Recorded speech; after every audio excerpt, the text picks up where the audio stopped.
Thank you for joining us on this interview by Shill the NFT on Erena. Follow them on Twitter at Metaverse Erena. Yeah, so you guys have a nice team, you said. I remember it was like 12 people, was it? So if you go on our website, we've got 3 in the management team, another 4 identified in the product development side, one of which our senior engineer, Farhat. He is also one of the senior partners for Titanverse, and Titanverse is basically a wing of Erena. Well, we're kind of a partnership that, and they do a lot of the back-end development for movies, video games, and stuff like that. Got it. I'm trying to go to the website now. Hold on. Oh, there it goes. Okay, yeah. I have to download your white paper and check that out. The team, here we go. Wow, this is like super involved. I haven't seen any project like yours, I'm gonna tell you. And God, I hear shills all day long for the last 13 weeks.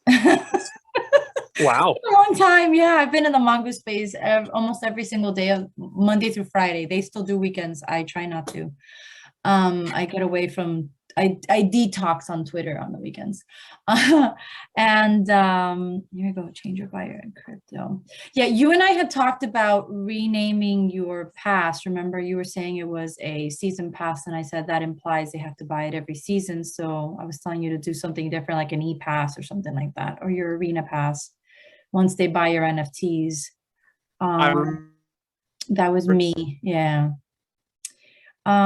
So explain to me how is this different from something like Spatial? Because Spatial right now, I can go into someone's room, they can have a live event. I get the capacity is more, I imagine. Clay? Yeah, so I'm not too familiar with the platform called Spatial, but from our end, what we're trying to do is we've essentially developed, or we're developing a metaverse. Instead of creating an entire world, it's a venue, and that venue is rather large compared to what you would typically go to, like in a live event in the real world. So that gives us the freedom to develop in multiple areas. So one, we've kind of developed out a series of shops, which kind of serve as a pseudo mall, I guess you could call it. And within that, down the road, our goal is to be able to provide a marketplace that people could, explore with an avatar and buy, any series of NFTs, whether it's wearables or art. And each one of those will be sold as NFT. So each one of the shops will be owned by someone privately, and there will be some intricacies on the back end on those. But with that, we're also obviously doing live events. That's kind of the bread and butter, the whole idea.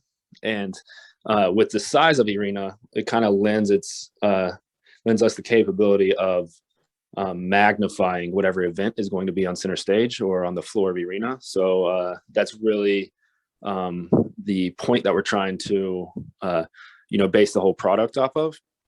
Yeah, I had asked so I'm not if sure. It was like I had asked Ish if it was like everyone has a front row seat, right? Basically, if they're in Erena. Essentially, yeah. So that's our concern initially when we developed Erena, the venue itself on Unreal Engine, is that it's so large and it's so vast when you really scale it to a real life venue. If you were to put a boxing ring or an octagon or a football field, basketball court, whatever it may be, or even a stage or whatever, it's very, very small in comparison to the actual venue. So if we were to blow that, platform up, whether it's an octagon, basketball court, whatever, to fit the actual floor of Erena, to your point, it lends the capability of essentially giving everybody in the stands or in a suite a front row seat. If I can also caveat that, it also gives people who are used to watching, sports or, a fight or a comedy show on TV, a new user interface or a new perspective. Like they get to see their favorite, comedian or whatever, or dancer or sports act or fighter in this magnified, like massive scale. So, you get like 2 giants duking it out in an octagon. So I think it's something different. It's something unique, and it offers something to prospective viewers that they haven't seen before, which is an appeal. Now, question, is the performances going to be made by avatars, or are you going to have like a display like showing the actual artist singing, like the real human, or how is it going to work? So it depends on the event. So I'm not sure how familiar you are with some of the sporting teams that are already entering the metaverse, but I'm not. Talk to me like if I know nothing of the world. Great. I can do that. So the Brooklyn Nets are essentially leading or spearheading the effort to move live sports into the metaverse. And what they've done so far is developed a way that they can record their games with a series of cameras. It's like 100 plus cameras. And what that does is records every movement on the court of the players. So essentially, it's live digitizing the game in real time. So they have on the back end, they have some equipment that Canon offers that basically takes those images, digitizes them in real time, and can broadcast live into a metaverse type site online. So the graphics are not, obviously not what you would see on a television broadcasting or in real life, but what it is essentially, I'm not sure how much you've actually played video games, but you played or ever seen NBA 2K. Okay. I've played a lot of video games and I've been to a lot of sporting events, so I can get those two concepts. Just keep going. Yeah. So NBA 2K, NBA 2K is essentially, the players that are being digitized and broadcasted in live in the metaverse are essentially NBA 2K type graphics. So while they're not, as realistic and crisp as a real camera would provide, it's like playing on a live game. Yeah, I get it. Right, but those players or those characters or avatars, whatever you want to call them, are making the exact moves that the players are in real life. So essentially, you're watching the game in live broadcasting. So taking that technology one step further and applying it not only to basketball but other sports, and then also using our ability to magnify that image. So right now the Brooklyn Nets are essentially just broadcasting a basketball court in a empty vacuum almost. It's there are slight graphics that are surrounding the court, but they're not there are no avatars walking around, and there are no spectators and stuff like that. You're essentially just walking or watching in a 3D perspective from above, multiple camera views, but from above the court. So if we can take that and essentially blow it up and broadcast it on the floor of the arena, is ultimately where we just are hoping to take the sports piece of it. And then when it comes to live music, a lot of the current platforms out there are using essentially the motion suits that are, I'm not sure the technical term of them, but it's a spandex suit with little balls on it, and it basically records all your movement.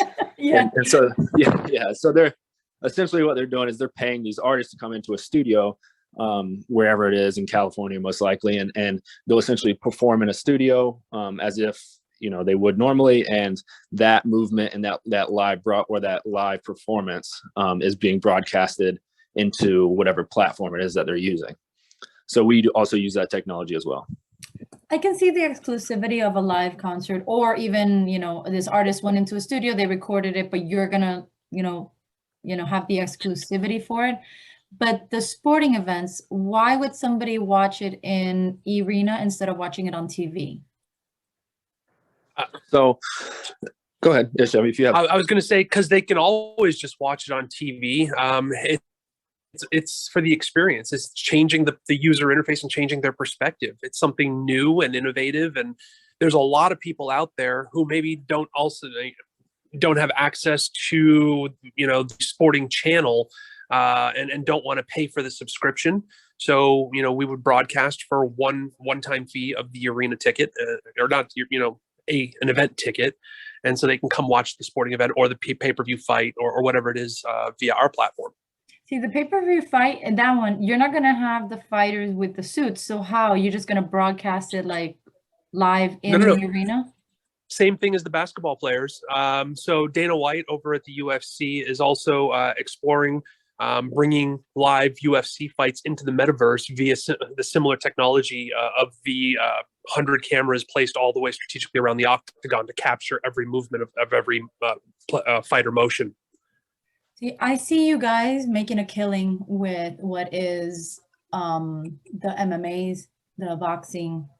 I don't see it in the football because people love the detail and the way the TVs are going. What everybody loves is that extra high definition. But I do see it on anything that's pay-per-view because God knows if I have to pay for it in pay-per-view, I won't watch it. But if I had an Erena pass, I'd watch every freaking MMA fight that comes out. So I see you guys having leverage there, like exclusively. I feel like that's where your main audience is going to come for. I really don't see it for the football. Being a football fan myself, like I can't picture it yet. Maybe if I experience one, I'll think differently, which is very likely.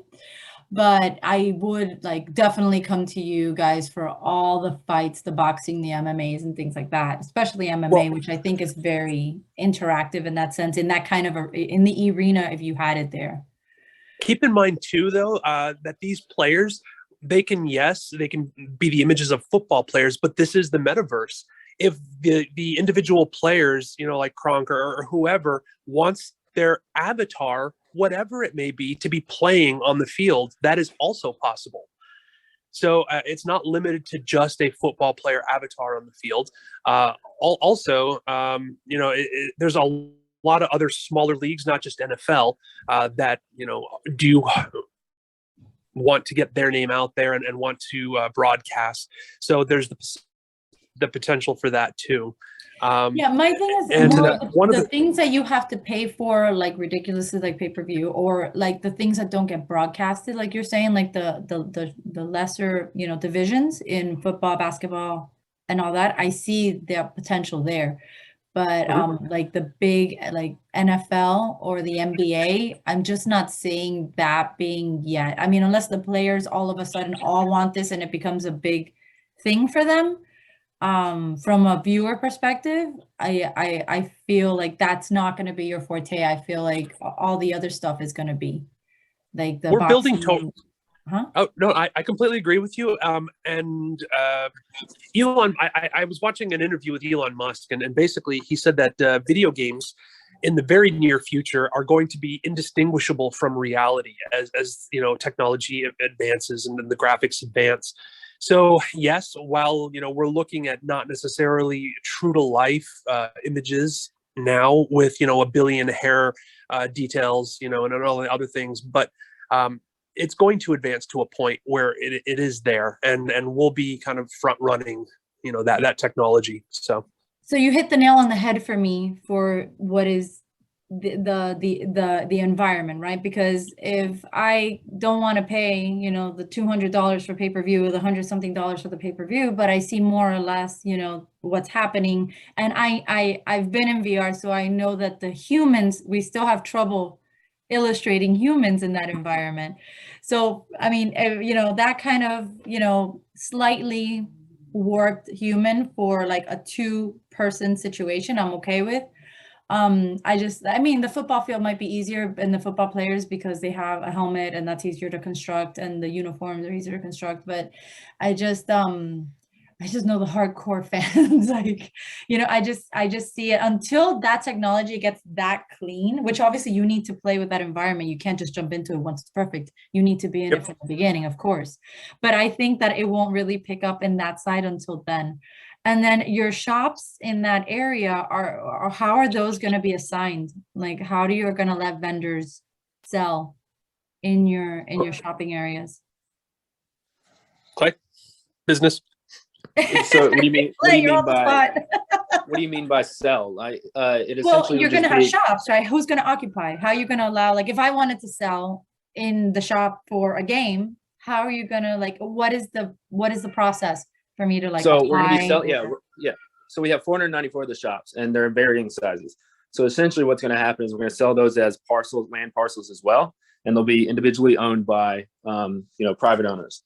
And what happens from there is up to them. If they decide to put their Bored Ape Yacht Club art in there, and potentially sell it to whatever user wanders into their store or their shop, and they work a deal on our platform, then that's fine. But ideally, what the grand perspective is what we're trying to do is when major retailers eventually get into this space, which is inevitable. I mean, Nike. It is inevitable. Adidas, it is inevitable. yeah. I agree with you completely. So Nike and Adidas have already made moves, and a few other. So when these wearables become, fashion trends and these, become extremely rare or whatever, what's going to happen, hopefully, is that we eventually bring some of these retailers on board, and they, buy into these shops. Some of the shops range from, well, the shops do range from about 2,500 to 3,000 square feet, all the way up to about 30,000 square feet.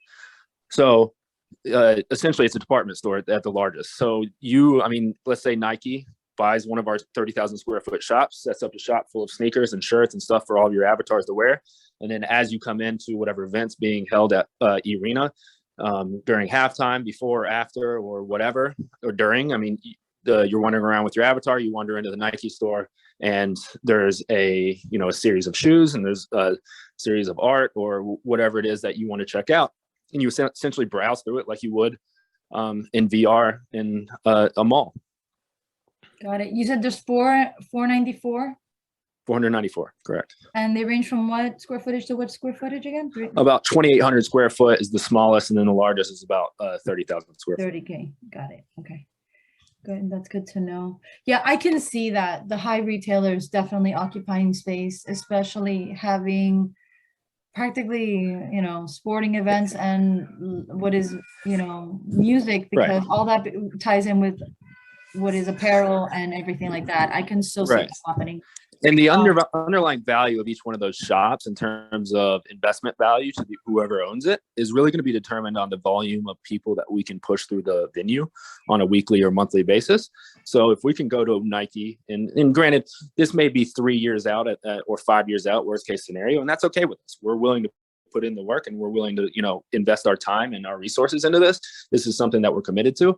And we've already had the conversation or multiple conversations where we've, decided that if it takes, to your point earlier, if it takes 3 to 5 years for the hardware to catch up, or even the software to where the graphics are, good enough for people to buy into it, that's fine by us. We're committed to that, and we understand that that's a potential risk and in terms of timeline, and it doesn't scare us. So to that point, if 5 years from now, we are able to go to a Nike and say, hey, we have 50,000 people or 500,000 people coming through our venue in 1 week's time, would you be willing to buy one of these 30,000 square foot spaces?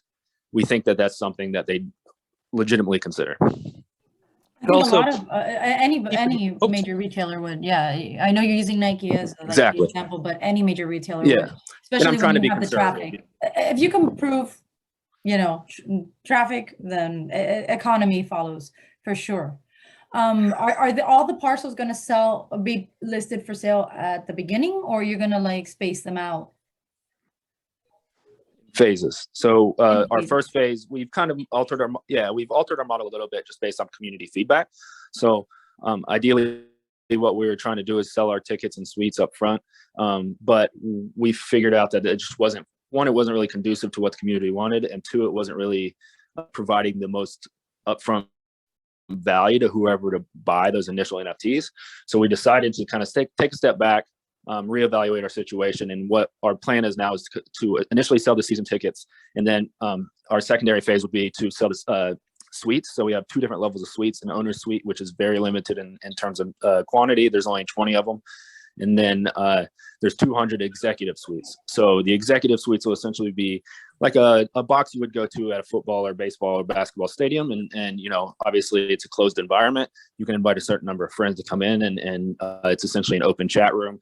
You can talk to people, you can watch from the glass, and it's basically center stage of whatever event's going on. And so after we sell those, the phase 3 will really just be working on the vendor suites, and that's going to be a little more complicated in terms of the back end development of the smart contracts, just because of some of the nuances we're trying to offer. So admittedly, that will probably be a bit of a time delay compared to the other NFT sales, which is okay with us because we want to get that right. We think that, especially if we're going to start introducing major retailers, these things need to be, the nuances need to be worked out. So that'll be phase 3. And then we sure. For the retail spaces, Is it possible, and has it even been thought of subleasing those out? Like if I bought, Yeah, so right? that's one of the yeah, that's one of the nuances that I'm referring to. 'Cause that would be complicated with the So smart contract, I think. which is the time delay that I'm speaking of, Mhm. or the potential Yeah. time delay. But I think that's gonna be a big thing for you guys, because depending on the performance or the events happening, your vendors might change seasonal, depending on what's going on. Right. Correct. Or not even seasonal. I mean, on a weekly basis. I mean, if it's an Yeah, NFL yeah, game, then sure. someone's And when you selling, say the season pass, and music and when you He say means e-pass. He means e-pass. okay, like yeah. yeah. I'm sorry. The thing is, Clay, when I hear season passes, like I'm a season holder for the Dolphins, which I know they're terrible, but I love my Dolphins. You know, I think of having to rebuy it. So when I think about, you know, you say season pass, well, I'm gonna have to buy my NFT every year. Like No, that so doesn't- essentially it'll work yeah, similar to your PSL. I assume you own a PSL as well. yeah, yeah. That's Yeah. So it'll work more like a PSL. We use the term season pass just because, especially internationally, we didn't feel that using a term like PSL would be, conducive to what they would understand. And, it's just more recognizable in the market. And we do understand that it, has some kind of indication of a limited time frame. And that's something that we've considered. And I personally appreciate your feedback on that, because you're the second person to say that. It would kind of turn me off thinking that I have to buy it just to participate like the whole point of this is like to buy stuff. Like the whole point of NFTs is if it's a key, it's going to be a key forever. You know, it's not. Correct. Well, that's assuming we have multiple seasons. Arena's going to be open forever. So we've only got one. Yeah, right. The perpetual season. Yeah, that's the counter argument to that. But hey, yeah. So while we are going to be hosting live events, in between those events, we are going to put the floor space to use. There's going to be auxiliary events that are going to be running in between those live events. And that'll take the form of a bunch of different things, robot wars, first-person shooters. We'll get community feedback and see what types of activities and games that people actually want to see on that floor. But in order to keep driving traffic for those shop spaces to continue to be able to make money, we kind of want to do something additional to make sure that there is continual traffic coming through. Absolutely. You absolutely can't wait for only the big stuff. And I was going to ask you that as well. I mean, there's a lot of NFT artists that I'm sure would even, get involved with this, like music artists that are trying to get their names out. You can give them little spots and they can have it in Erena, like they do it in Spatial now. So a lot of the music NFT guys, what they're doing is they're going into Spatial, which is a metaverse. It's a simple metaverse it's free. So you go in for free, you create your little avatar and you have this assigned space to you that's only a certain amount of square footage that's allotted to everybody. If you want to upgrade, you buy more, but if you don't, you have so much. And then this space looks like a little warehouse and you fill up the walls or, however you want with your art. And if you want, you buy furniture from somebody and you display it there, whatever. But they're having a lot of trouble with what is the audio. The audio in spatials and metaverses is not getting very clear. So obviously that's something I'm sure you guys have in spades because you're going to specialize in this. So maybe it's a feature that you can, start renting out real soon or start testing with people in, the music NFTs to see how we in the audience might, perceive that, if it's coming through good or anything like that. And you might be able to start, allowing those spaces to get filled sooner than you think. Just to get the traction going, that's an idea. I think part of the audio issue also is the microphone on the other end. So a lot of times people, I mean, you've got professional YouTubers who go out and buy $1,000, $2,000 microphones, and they're getting a much better audio quality than someone, talking on their iPhone. But I'm sure there's a way for the music to play on your computer and it goes straight to Erena that you won't need to do a live performance. Like maybe they play DJ, like DJing instead, like stuff like that. Absolutely. Yeah, we'll definitely look into that aspect. Clay also is toying with the idea of having Winter Music Conference, Ultra, stuff like that. That would definitely survive in that, love Erena. If you wanted to, be involved with Ultra and not have to fly here to Miami to do the Winter Music Conference, think about festivals like that are huge. Ultra's a huge one. We actually had a discussion with a fellow last night about that. Yeah, we just had it. That's why it just ended for spring break last week. And I mean, Miami's ridiculous this time of year with the Winter Music Conference. I personally have gone in my younger days. It's not real crazy. It just, you know, some people do crazy stuff, but for the most part, it's pretty like just a lot of people. And if those live sets could also play in Erena somehow at the same time, oh my God, the amount of audience you would get from the world that just can't fly, doesn't want to fly, loves these like well-known names. That's something to definitely look at. And even nightclubs, if you could stream what's playing at, you know, here it's Space, you know, the club is called Space. And I mean, that thing is, it doesn't matter if there's COVID or not COVID. If it's open, there's people in there. Like, it doesn't matter. So things like that, like, might be worth looking into also, if you can tap into the audio of what's already happening in a space. And you might get a lot more audience as well, just organically that way too. Yeah, and so those vendor shops aren't necessarily limited to just being shops, and it's something that we've explored as well in terms of if whoever owns it can essentially do what they please, you know, within limitations of time frame in terms of coding it and whatnot. But yeah, maybe it doesn't have to sell. Yeah, so essentially, you know, these 30,000 square foot department stores could be a club as well. That's interesting. See, I hadn't thought of that. That's actually really interesting. One of the things that we do have to take into consideration, though, in some of the smaller spaces is server space and how many people can populate an instance at one time. Absolutely. So even the best technology, even the best technology in the world really limits how many people can be involved with each other. And I think we're looking at server space in the realm of 250 to 400 people. Once we stress test the servers a little bit, we'll have a better understanding of how many we can have. But that's the number we're kind of shooting for right now. So in there is my conversation with you, right? You got to differentiate between the free space, like Spatial, how many people can fit in one time in one of those? Because I actually don't know, in one of the free spaces. Because if they can fit 100 people and you can fit 100 people, why would they go to Erena instead of just stay in Spatial? You know, because it's free. I didn't have to buy the pass to have the shop. So it's something to consider. Find out, you know, what the free stuff is offering and make sure you're just above that number, because that's really going to be the driving force. Well, while the free stuff is, you know, offering a certain amount, the thing about Erena is you can seamlessly move from one server to the next.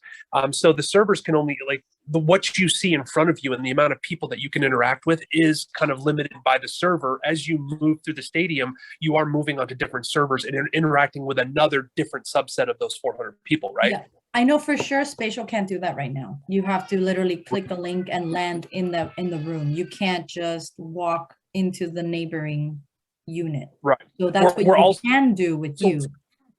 We're also working on proximity chat. So in the vicinity of other people in that server, we're going to try and set up and you know, I mean, it's still in development, but we're going to try and set up like a Discord voice room that kind of moves as you kind of connect with the core people that you're there to hang out with. So if you walk into an executive suite and your other 10 friends are in that room, as you walk in, your avatar will automatically log into the room that is that chat room. Got it. That's great. It's just so many working parts. What is the it really is, the and of course, launch date? We're going to be released. Did I lose you guys?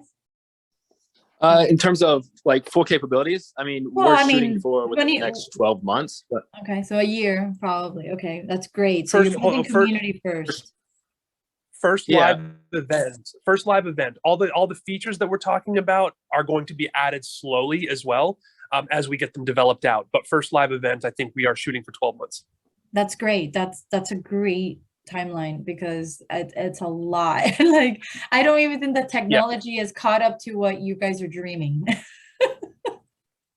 I think you guys are writing code as it's going. Like, I think you're creating it as it goes.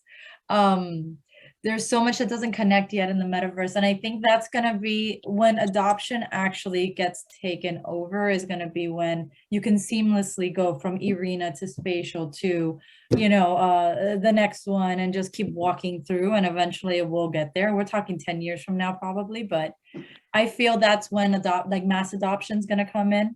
I mean, you're not waiting for mass adoption. You're going into like the people that are in now. There's plenty of people in the space for you to occupy. Erena. That I is the think, dream. And to be, yeah. oh, sorry. No. I was just gonna say the I was vision gonna is amazing for Erena. I think it's groundbreaking. I do. Thank you. One of the things that I kind of do want to drive the community, I say the community, but the industry as a whole, is to kind of standardize NFT avatars so that, you know, and one of the things that they don't want to do is release their source files because they don't want people going in and manipulating, you know, their creation done. By doing that and holding onto those source files, they also don't allow users to purchase their avatar and then use that avatar to log into other worlds. So it's still kind of proprietary in that nature. And until they release those FBX or object files and texture files into the metadata and allow that unique avatar, that, like, even if it's a PFP, you know, a 1 of 10,000, whatever, you know, unique avatar, they should still be able to log into whatever metaverse, read that metadata, that object file and texture file, and be able to log into that universe or that world. So I see that So happening that's really when certain metaverses fill out and the other ones don't, and they need to steal market share. And I feel that's when that's going to happen. Yeah, I mean, it should be off the bat, because this whole community, I mean, we're all supposed to be in this together, right? We're supposed to be connecting a metaverse together. And I really was thinking that Meta and Microsoft and those big heavy hitters would be the ones to be proprietary. But I'm seeing it at the smaller levels like Decentraland and Sandbox, and they don't want to release their object files either. But they will. They will. It'll happen. It's gonna happen. And not anytime soon, but it'll happen. And the point is, right now the silos will exist like all things at the beginning. But eventually I have a feeling some of those metaverses will disappear and only some will survive, which is normal with, you know, economy. And then the ones that remain will end up connecting. And what's going to happen is that certain one, like, you might end up actually connecting with one particular metaverse that releases it to you, and only you two have connection. Then somebody's like, oh, well, I want to do that too. Then other two will connect, and then it'll form like that. So maybe it's worth communicating directly, if you have in the future anybody as an in, directly with a certain metaverse and get that. And that's the plan. So our theory in this is that, given our how our platform differs from a lot of the other existing metaverses, we're not in an entire world, and we're not trying to be. What we believe is going to happen eventually is going to see there's going to be a relative anti-competitiveness between the other metaverses and us, just because of, you know, what we're trying to do is create a destination or a venue for these, you know, avatars within, to Ish's earlier point, within other metaverses to travel to Erena for a one-off event, and then go back to whatever metaverse that they originally. You're super niche, Clay. You guys, all the metaverses should want to connect to you, because where they can't provide, you're gonna fill the need, because they have limitations, and you won't have the limitations they have for a particular event. So it is in their best interest to connect to you. That's your standing ground. Absolutely. Absolutely. They're not going to see us as a competitive threat. If anything, we offer added benefit to their users. Exactly. You are the added benefit. So yeah, it's just talking to the right people, right? Everything here is all about connections. Yeah. And eventually that will come. Somebody's going to be like, hey, I know the guy who does this, and then talk to them. And that's, you know, how it is. Yep.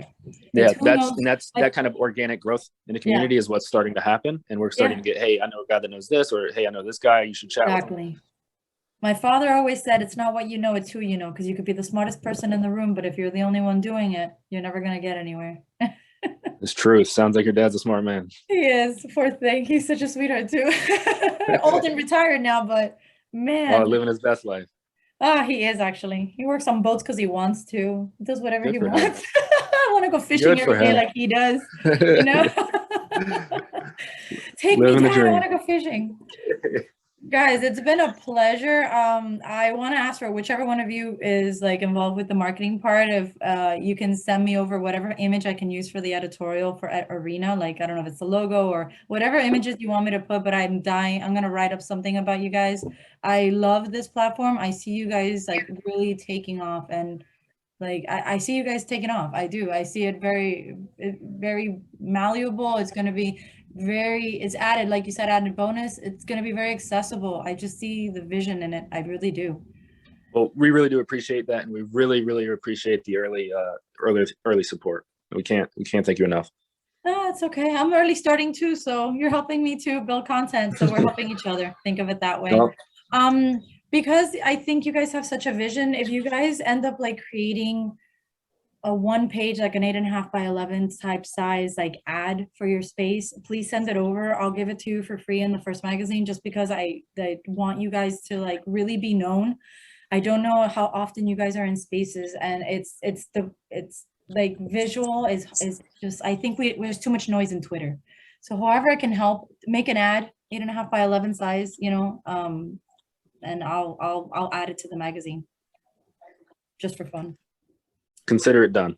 All right, guys. Oh, it was a pleasure. I'm gonna let you go because So it's gonna cut out in a minute. So All right. It's been so much fun. Thank you so much for having us. no, it's been a pleasure. Thank you for your time, and thank you for explaining all these things I have yet to understand.